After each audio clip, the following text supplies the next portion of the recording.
Is Daniel Ricciardo washed?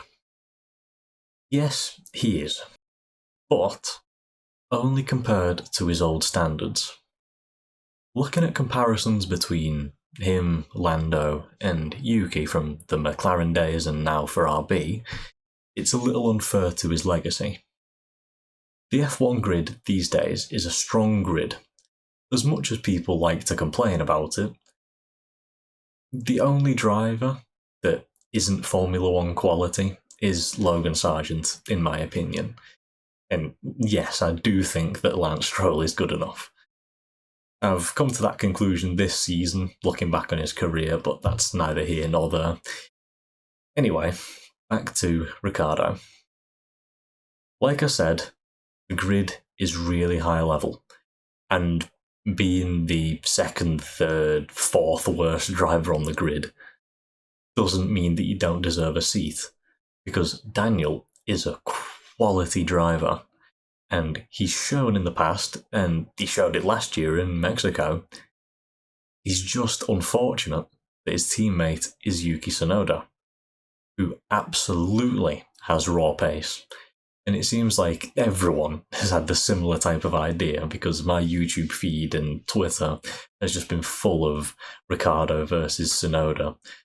Tomo said in his video, which I'll link below, that he thinks that Yuki is comfortably a top 10 driver right now. And I have to agree.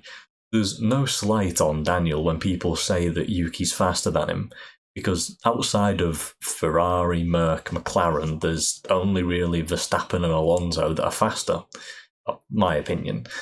And the other two places in the top 10 for me are him and Albon. So Daniel is fast enough, but is he top 20 drivers in the world? I'm not sure he is.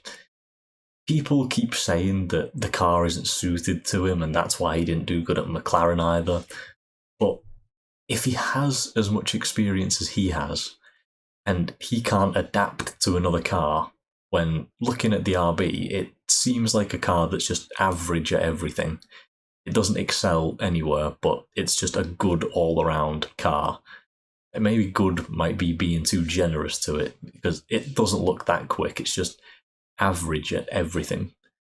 If he can't drive it to the best of its ability, using his ability, then either he isn't as good as he was, or he was only good at driving a car that was built for his style, and he's not going to get a car that's tailor-made for him at a team that he isn't the main man.